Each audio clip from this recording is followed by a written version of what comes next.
Yo guys, what's up? This your boy Kamen Rider Zero Spike back again once again. And today, people, today we are for Kamen Rider Geats episode 33. And in this episode, man, we're in Big Bad Buffa's world, and he has essentially gotten his ideal world. He's walking around with a cape, and the fever driver going around beating up other Kamen Riders and essentially just trying to stop them from coming. We see that a lot of news anchors and a lot of things are going around the city. People are looking for Ace. We see that Buffa is like, nah, y'all ain't gonna find him because Geats no longer exists. We see that Kawa is also missing. We see his sister talking to the police about it. Neon has also kind of gotten back to her like rich girl, type of life. She's got back to that life, and we did see that she hasn't tried to run away, or she hasn't made any attempts to escape, stuff like that. And then she also hasn't made any live streams or anything like that.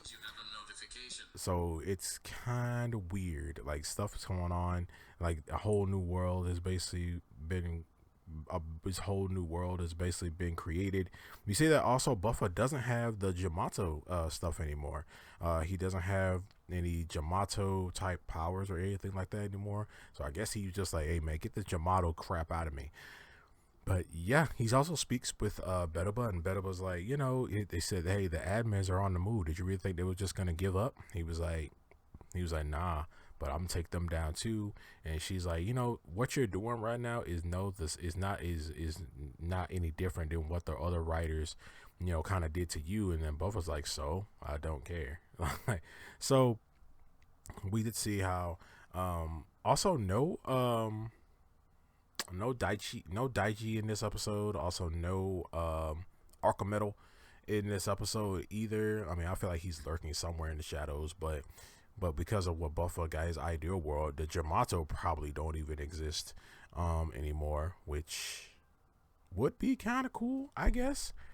But I feel we haven't seen the last of Archimetal. You can't get rid of him just like that. You can't Thanos snap him. I feel like he just got his freaking Jamato powers and all the other bull crap. Like, we haven't seen the last of Archimetal, I feel like. But so everyone's two of our writers are missing. One of our writers has basically forgotten everything, and we did see that so Cherim is like, we got to get the DGP back and all this other crap. He basically tells Subadi that, hey, we need to get a bunch of writers to defeat Buffa so we can get the DGP back on air and all this other stuff. And he basically Sumadi's not with it. She's not with this. She's like, we shouldn't be doing this, and we shouldn't be fighting each other and stuff. We shouldn't be sending random people out there to fight him, risking their lives. And Cherim's just like, he don't care. Cherim's just like, oh, this is just good entertainment. He doesn't give a fuck. I mean, or excuse my language, but he doesn't care. And he is essentially saying that, hey, this is all good entertainment. This is the only way to get the DGP back and get our Vision drivers back and all this other stuff. Like, it's the only way to beat him. So he essentially shows her a bunch of new ID cores, a bunch of new animals in this as well. And the only one that is that's not new is Neon's ID core and her two bodyguards, how they used to be Kamen Riders. Their ID cores are also there as well. But all the other ID cores, a lot of them are very new. A lot of them are pretty much new. Majority of them are new, actually. And when all these riders basically sent out, we don't see any of them. Only one we see is one dude who was like a puppy or a dog, and the other two were Neon's bodyguards. They essentially were the only riders that we actually saw, and we see that Buffa essentially took out everybody else off screen. But yeah, we see that Sumadi was passing him out. She gives two of them to Neon's bodyguards. She gives one to Neon. So when she gives it to Neon, Neon's on a date with some random Joe Schmo. just when Buffa comes in to like he tries to attack her. That's when her bodyguards come in. They henching up and start. They do end up getting their memories back, and they become riders again. They start fighting Buffa. We don't even see what their rider forms look like. We don't even see that. He kind of beats them off screen, like in and out of screen. But we see he beats them. He steals their. He basically takes their ID cores. He destroys their ID cores, and they end up fading away. They get retired. They do the blue one. They do the blue thing, the blue fade away, so they didn't die. So I don't. So yeah, I don't think they can really die anymore. I think Buffa got rid of all the Jamato. Maybe he did. I don't know. Maybe he got rid of all the Jamato stuff since seeing the fact that he doesn't have any more Jamato stuff in him. But yeah, he destroys the ID cores and they fade away. We see him. He Neon does try to grab the ID core and the driver, but Buffa tells her like, "Look, don't touch that, okay?" And she's like, "Why?" He's like, unless you want me to end your life, don't touch that." And she's like, "Who are you?" And he's like, "You're better off not remembering. You're better off not knowing who I am." So her boys tell her to run. She runs away, and she runs into Betuba. And Betuba has her driver and her ID core and forces her to touch it. When she forces her to touch it, you see that Neon remembers everything.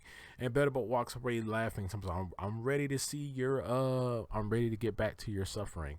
And I'm like, man, Betuba gotta go. I'm so sick of this MF, man. She gotta go. So Kyun also, he finds Neon. She's kind of mad at him for not making her remember stuff because he was watching her, and he kind of felt like maybe she's better off like with her life and not remembering this stuff and stuff. Maybe she's better off this way. So he didn't try to help. So he basically just didn't try to get her remember anything.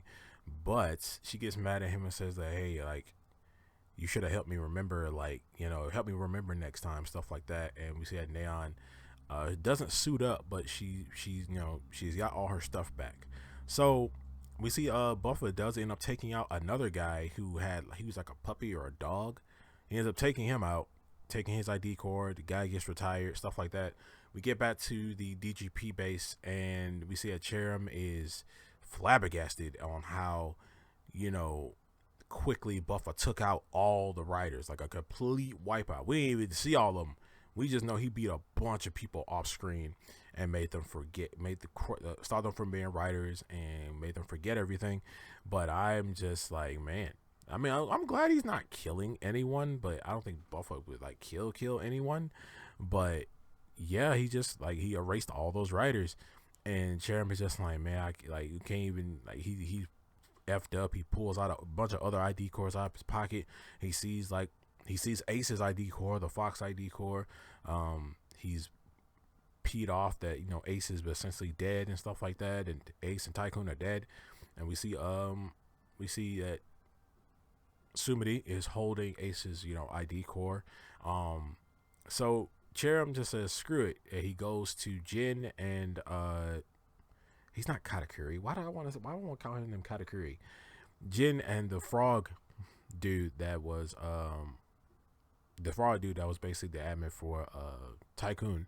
Basically says that, hey man, you guys are the only riders left, like the only people left that help us and stuff. Like, please let me do this, and in exchange we can bring Ace, and I could sneak off and find a way to bring Geats and Tycoon back to life and stuff.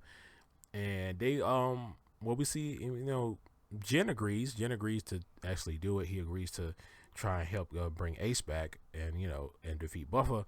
And our frogman is just like, man, I'll help y'all, but I'm gonna do stuff my own way, and he leaves. And that's when Buffa walks in. Buffa's there, like, how did you get in here? Like, we restricted all this stuff from you. Like, how'd you get in here? And he's like, I used the vision driver. He throws him back. He gives Cherim back the vision driver, and says that, hey, go ahead and transform, because you guys are the only two riders left, and after that, I'm out. Like, y'all the last two people I gotta take out. So they henching up and get ready to fight Buffa, and they are fighting Buffa, getting their butts kicked. And he does Jin so freaking dirty. And he's like, his power is like off the charts. He's like, of course my power is high. This is my world. Like, I made this freaking world. So essentially, Buffa has become like the new Ace, where he's just like invincible to like everything that they're doing to him. But Cherim really, really tried. Even though he's an asshole, he's a piece of shit. But excuse my language. But yeah, he really, really tried. Like, he was running away a lot of the time, but he really tried to put some real hits out on Buffa. Even though, you know, Buffa's like, you know, I'm gonna get rid of you guys. It's time for the DGP to leave our world, and you guys just make these games just for your own gain and stuff like that. Like, you're bad people. And like Cherim's like, man, shut up. He's like, you guys, he's like, y'all are in a bygone era. You know how far in the future we are. You know, he's like, it's only the nature of you mortals. Like, you guys are, you know, basically, you know, putting on the thing of like people in the future basically kind of live forever, or they live way longer than regular people do. So yeah, so Cherim's just like, man, shut up. Like, and like, he's like you guys, is your guys' nature to do stuff like this. Like, even if, you know, and like Buffa, and then he's like, yeah, you got all this power you got now from the DGP. And like, and then like, you know, Buffa's like, yeah, I did. Now it's time for the DGP to leave our world. And he gets ready. We see that Cherim does his final hurrah, does his rider kick, does absolutely nothing to Buffa. Buffa gets ready to destroy Cherim, and we'll basically destroy Cherim. We see that Sumini is like, is spectating all I can do. Like, I have to do something. I can't just sit back and watch this. She's holding Ace's ID cord. She's looking at it. She's like, Ace, what would you do? Would you have an answer for this? And then out of nowhere, this red light appears and blows Buffa back. And turns out this when the ID cord that Sumidi is holding is gone. And we see that Ace has come back. He has essentially come back to freaking life. And he's like, I am a fox. He hinges up with his base form, with the boost buckle as well. And he's like, Buffa's like, what are you even doing here? Don't even try. You can't match up to me here. You can't match up to me no more. He's like, I'm not here to play with you. And he points his gun at Cherim. Points his blaster at Cherim. And that's when we see like the new game master standing there watching he said, hey, Ace has come back and stuff like that. Like, will this be a curse or will this be a blessing? And, you know, stuff like that. And he looks at the statue. He looks at the the goddess of creation statue, and he's like, you know, it's time for the goddess of creation's destruction to continue. And the episode ends off right there. And next episode, we're gonna see the debut of a bunch of new writers, and that also the return of some other people like Daichi. And I'm like, why are you here, bro? You're kind of useless. But yeah, this episode, man, it was kind of just like, wow, like this is really happening. Like, this, like, a bad guy actually won. I'm actually kind of glad that Buffa got rid of all that Jamato crap that was happening to him. It was all nasty, and I'm kind of glad not to see it in the Jamato. It was just all writers duking it out, you know. And one thing I didn't like, I would have at least wanted Neon's two boys to kind of survive. So, because I want to see their rider forms and stuff. I want to see them actually like survive, and, you know, actually have them survive, and maybe later on hitching up with Neon, like, and fight with her. Like, I kind of wanted to see that. Like, I wanted to see that. I was hoping that was gonna happen, but it was just so short lived. It was so short lived. I forgot these guys, but you gotta remember, these guys aren't main characters and stuff like that, and it's kind of too late to make them like super mainstays and whatever. But I kind of would have liked to see that.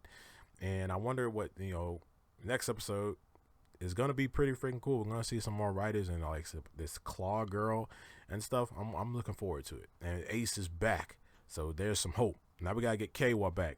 You got to get the raccoon back, man. Come on. But yeah, you guys let me know down in the comment section below what you guys think of this episode of Kamen Geats.